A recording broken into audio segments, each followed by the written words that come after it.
Isip mga Dabawenyo, ana sa tong kinaiya ang kaisog o kaabtik.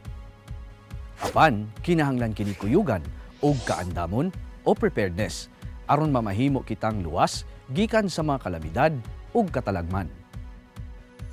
Tun-an nato karon kung unsaon nga kita makapangandam alang sa bagyo.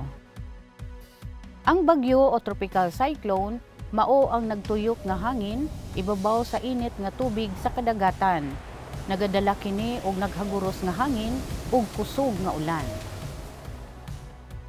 Apan mahimo kining katalagman kung makaabot kini sa yuta ug mamahimong hinungdan sa baha, pagkaguba sa mga balay o building, pagkadaot sa panginabuhian ug pagbutang sa peligro sa kinabuhi sa katawhan.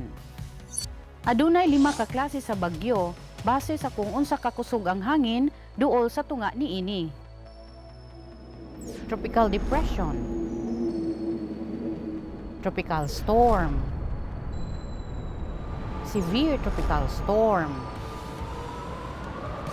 typhoon,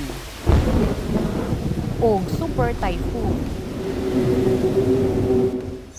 Ang mga tropical cyclone wind signals gikan sa DUST Pag-asa ang nagapahibalo sa katawhan kung unsa kakusog ang usa ka bagyo sa mga lugar nga maigo niini. Posible nga lahi-lahi ang mga signal sa matag lugar. Signal number 1, kung halos wala o gamay lang ang danyos. Signal number 2, kung gamay o igo-igo lang ang danyos.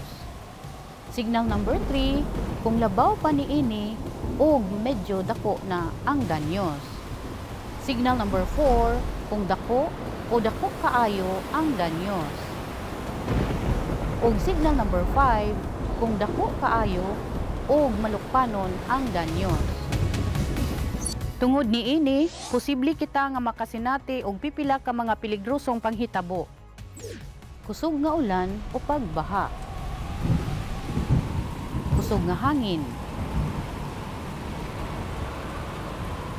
Storm surge o pagdako o paglunop sa tubig dagat padulong sa mga komunidad nga duol sa baybayon. O landslide. Tungod niini nga mga peligro, kinahanglan nga andam kita. Kini ang mga angay buhaton, samtang wala pa'y bagyo, samtang nagabagyo, o pagkahuman sa bagyo.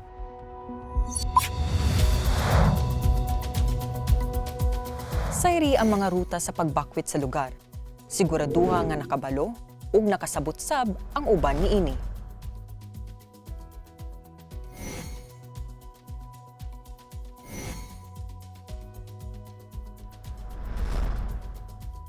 Regular nga moapil sa emergency evacuation drills sa barangay o sa syudad kauban ang pamilya. Kung medyo huyang ang balay, kinahanglan kini paligunon o ayuhon. I-secure ang atop aron dili kini mapalid sa kusog nga hangin. Putla ang mga sanga nga posible matagak sa balay. Bantayi ang mga opisyal nga anunsyo sa DOST Pag-asa bahin sa paabutay nga bagyo ug kanunay nga andam ang go bag o 72-hour survival kit.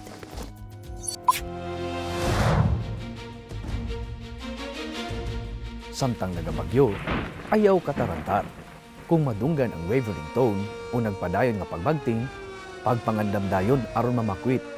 Tumana ang abiso sa lokal nga otoridad. Labaw na kung musulti na kinahanglang mamakwit samtang wala pa migrabe ang bagyo. Tabuni ang mga bintana aron dili makasulod sa balay ang mga debris o mga butang nga gilupad sa bagyo. Kung nagpuyo sa lugar nga kanunay ginabaha, ibalhin ang mga butang sa mas taas nga lugar. Tabangi ang mga tigulang, mga persons with disabilities o mga bata sa pagpamakwit. Dalaha ang inyuhang mga binuhi nga hayop sa evacuation area. Bago mulakaw sa inyong balay, tangtanga sa pagkasaksak ang tanang electrical nga gamit ug i-off ang main switch. Pag-abot sa evacuation area, tan-awa ang kaugalingon kung aduna ba'y mga samad o injury. O kung naa, i-disinfect dayon kini. Ug pagpabilin sa evacuation area, gawas kung moingon na ang mga otoridad na luwas na mobalik sa balay. Pagkahuman sa bagyo, hulata nga madunggan ang steady tone, o duha ka nagsunod nga pagbagting, o anunsyo gikan sa mga otoridad bag-o mobalik sa mga balay. Pag-amping, samtang nagasulod. I-report dayon ang mga nadaot na utility lines, sama sa tubig o kuryente. Palayo sa mga natumpag nga electrical nga poste ug nahulog nga mga wire. Ug bantayi ang mga opisyal nga anunsyo pinaagi sa radyo, telebisyon, internet ug ubang pang pamaagi sa komunikasyon. Hinumdumi ang mga alert signal sa syudad.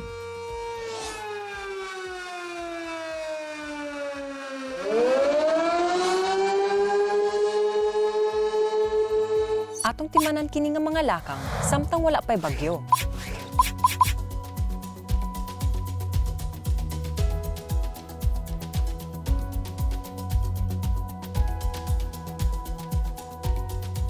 Kini ang mga lakang samtang nagabagyo.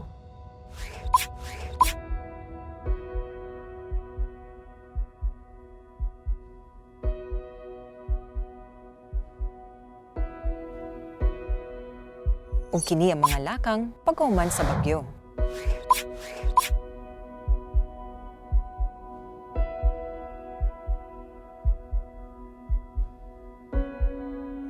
Tumano nato kini nga mga lakang alang sa atong kaayuhan. Kay ang andam nga Dabawenyo, Luwas nga Dabawenyo. alang sa dugang impormasyon, bisitaha ang Davao DRRMO Facebook page ug ang DOST Pag-asa website.